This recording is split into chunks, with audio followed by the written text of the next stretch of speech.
wala nang budget. Kaya ah, bumili lang ako ng isang pirasong fried chicken. Fried chicken na 27 pesos din. Dalawang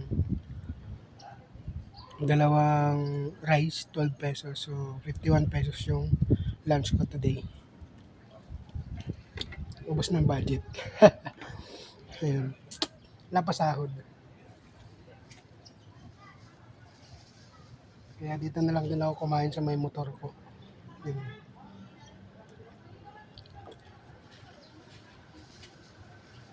Then may baon na akong tubig, so may tatawid lang ang tanghalian.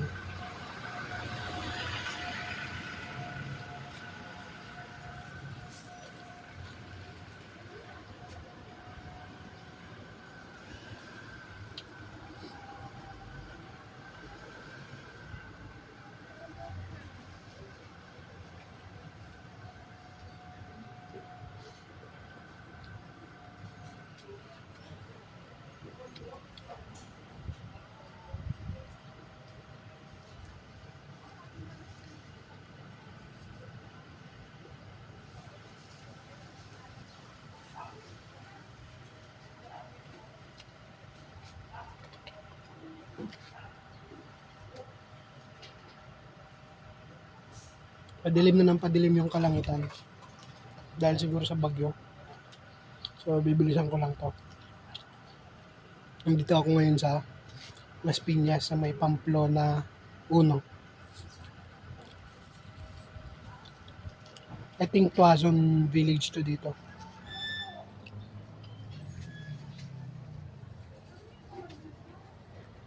Dito kasi marami akong account. Tabi-tabi na yung bahay na nangungutang sa tabi-tabi na yung bahay na ng mga client ko, kaya saglit lang pag dito ako nag-area, saglit lang.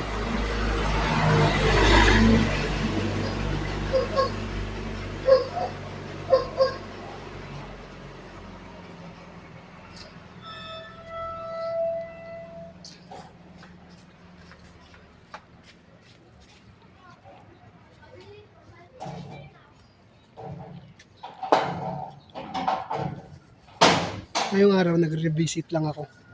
Bali yung mga client ko na napuntahan ko na, pinuntahan ko lang ulit. Pero may mga dinaanan din ako na hindi ko pa napuntahan. So parang ano lang, tawag nito,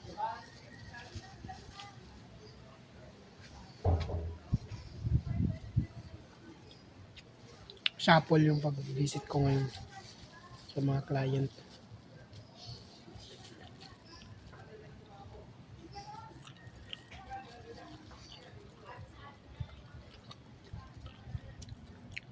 Yung Thai part yung pinili ko, mga chicken, kasi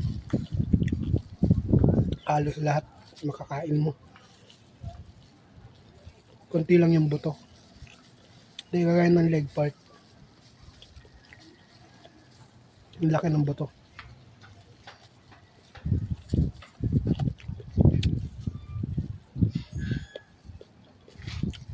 Dati nung nag-extra ako sa sa delivery ng mga bakal dun sa kapatid ko, si shoutout kay Ate Marisa. Yung panganay namin, nag-extra ako. Ganito din ginagawa namin. Bali 30 minutes before the buhatan, kumakain muna kami para may lakas.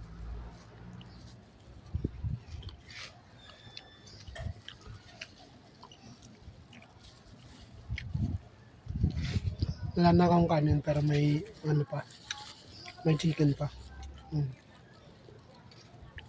Ubusin ko na lang itong chicken.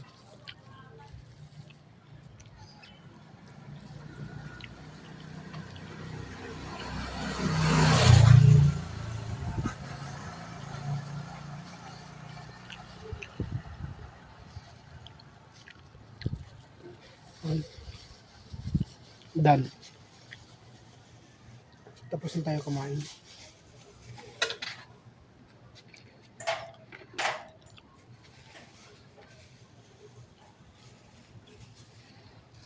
Pigpit na.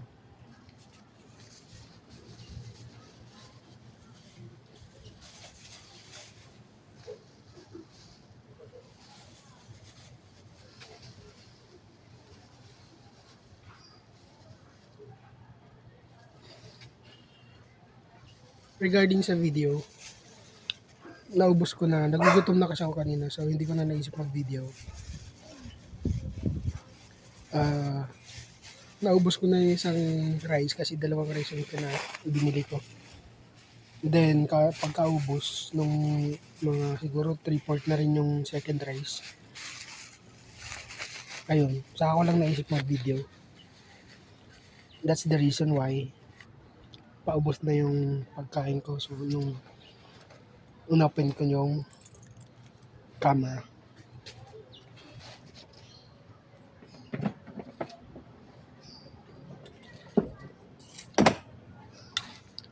Ayun, dala-dala ko to kahit nagkatanggal-tanggal na yung kulay. Importante kasi ang tubig sa trabaho namin na to. Trabaho ko.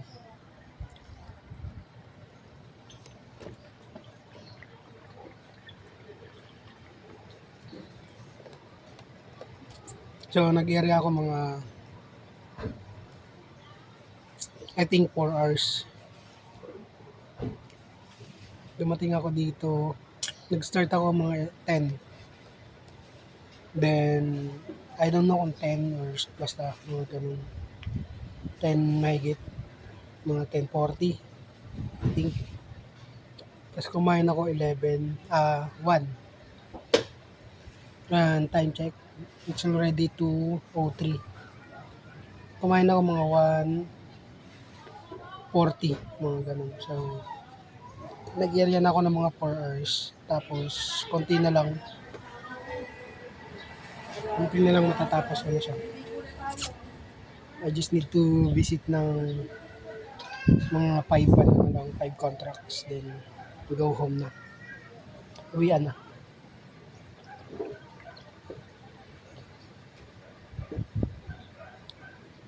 Also, masakit yung ulo ko dahil sa init ng panahon. Hindi malakas yung hindi masyadong maaraw pero ang init. Ang init. Tsaka padilim na rin ang padilim yung langit dahil sa bagyo, uwan.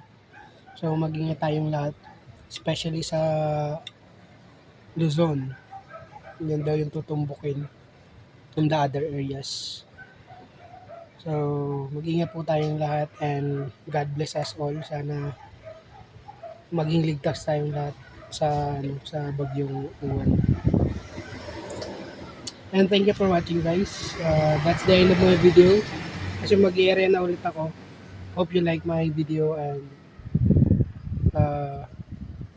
if you can share